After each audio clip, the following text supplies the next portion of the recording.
Hey YouTube, it's Patrick, and today we're talking more about Bitcoin regulation and how I personally don't think that if the government comes out and overregulates Bitcoin or does an outright ban on Bitcoin, that Bitcoin still will survive.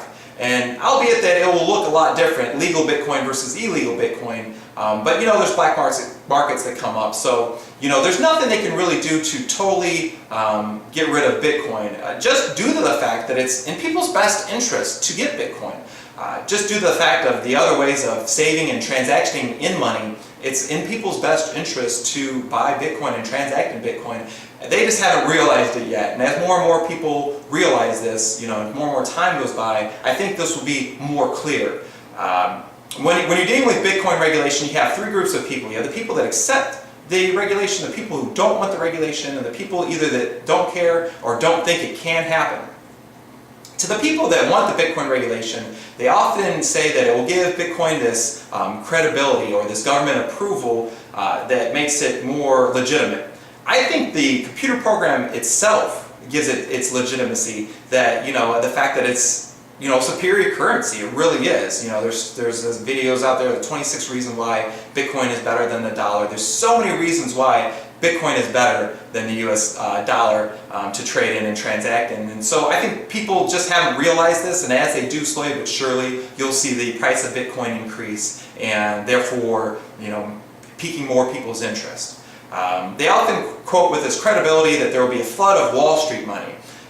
This I also disagree with.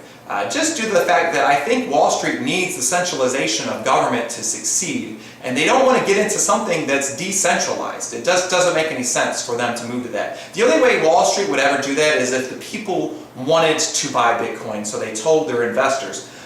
But, and then I think people are, smarter than a lot of people give people credit for, is that because people won't go to the investing institutions to buy Bitcoin. They're just going to go to Bitcoin ATMs. They're popping up all over the place. It's just as simple as taking your cash, putting it into an ATM, and getting Bitcoin on your phone, which you can then, put into a safer place, some cold storage somewhere, and then, invest yourself. Now I'm going to make some modern day comparisons in the things that are currently either banned, heavily regulated, or just regulated, that have succeeded, regardless of the fact that they were approved or not approved. The first one that comes into the top of my head is organic food. I've been following organic food for over 13 years now. I knew some, what I like to call new age hippies or vegetarians, that were eating organic food before it was cool. 13 years ago, the only place you can get organic food was at some, little farm market, off the side of the road. It was really far to travel to, and they pretty much just had lettuce, carrots, tomatoes, cucumbers. So basically, if you were to eat organic, 12, 13 years ago, the only thing you could really eat was salads. However, you could see how that's really changed just due to the fact that there was this core base of people that really believed in eating organic food. And they, convinced other people that it was in their best interest to eat organic food. And the organic food industry went from, I think it was like $3.6 billion to $21.1 billion over a 10-year period. And that's how much gross sales in a year that organic food went from to nowadays. And actually, I think the 21.1 billion is a few years old of a statistic. So it might even be higher than that today. And I liken this to Bitcoin. It wasn't very popular. Bitcoin has a group of users that are really dedicated to, they want to see its survival. Just like, I think this is really going to help Bitcoin, just like, that group of hardcore people helped organic food out, in the beginning. Organic food is one of those things that I think is heavily regulated. Organic food would probably cost less than normal food if it not for the government regulation. And I understand the government regulation behind organic food. They want to make sure everything, is organic. But then, when it comes to the government, there's always the people that, can pay off somebody. And I've heard there's been cases of people that label, organic food that's not necessarily organic. However, there's still a huge market for it. Because why? Because people thought it was in their best interest. They thought they were living a healthier lifestyle by eating something that doesn't have a chemical in it, i.e. pesticides. So once again, the comparisons are really close. I think that you know, the core group of Bitcoin supporters are just like the core group of vegetarians who, you know, pushed and pushed and pushed. And if you look 10 years from now, whether or not you know, Amazon accepts Bitcoin or not, if things just stay the same right now, I think 10 years from now you would still see that shift of people moving into Bitcoin just because it's the right thing to do. And once they truly learn Bitcoin, it takes people, you know, 2 or 3 times to hear something before they truly understand it. And I don't think that's any different from, you know, organic food or Bitcoin. You know, once they figure it out, they'll go to Bitcoin. Another comparison that I like to make, that's something that's made illegal, is illegal drugs. It's hard to not know, be in the adult world and not know somebody that's on some kind of drug, whether it be illegal or legal. I'm just going to talk about illegal drugs just due to the fact that I'm trying to make the comparison. If Bitcoin was made illegal, pretty much drugs are illegal across the globe, everywhere you go. There is a few exceptions to this rule, but for the most part, there's not, you know, some place to go and just to do all kind of drugs. You know, they're made illegal across the globe.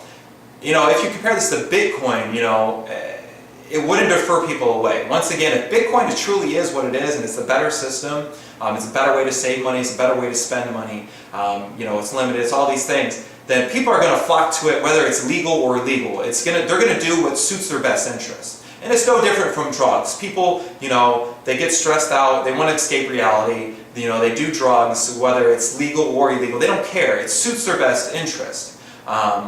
You know, $321.6 billion were estimated spent in the drug trade globally. This is the whole globe. This is just not the United States.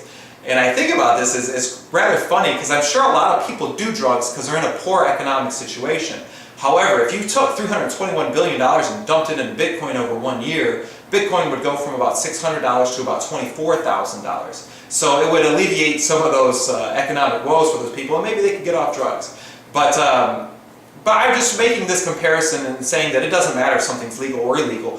People still do it. You know, like I said, you can go out there and easily meet somebody that, you know, does illegal drugs. So, you know, does that make it wrong or right? That's the whole moral thing I don't want to get into, but I just wanted to make a comparison that this won't totally do away with Bitcoin. You know, there will be that hardcore group that still supports it, whether legal or illegal. And once again, I granted it will look totally, the black market for Bitcoin will look totally different from the open market of Bitcoin, which is what we all hope is that, you know, the government, you know, doesn't, you know, regulate it into non-existence or push it into a black market, that it's accepted and we can accept it, you know, for legitimate businesses. But still, nevertheless, if they did ban Bitcoin, there's just black markets would pop up. That's just how things work. And last but not least, the last comparison that I would like to make is the arms, the guns, whether legally or illegally. I didn't get too many stats on this because there's so many stats and there's so many different forms of weapon manufacturing. There's, of course, the government side, and then there's, of course, the personal side. You know, guns are heavy regulated. You have to be put into a database to even buy a weapon nowadays. They're overtaxed. Very expensive to buy ammunition for your weapons once you buy a weapon. So there's all these problems. Yet, you know, every time the government says they're going to ban, you know, guns, people go out and get them. And why? Because it suits their best interests. People want to be able to protect their family. And this is no different from Bitcoin. People want to be able to protect their family from financial hardships. And if they know a system that's centralized and keeps printing money, and I think that fact is becoming more and more obvious, you know, as more and more people just talk about the Federal Reserve and its functions, like people are starting to truly understand it.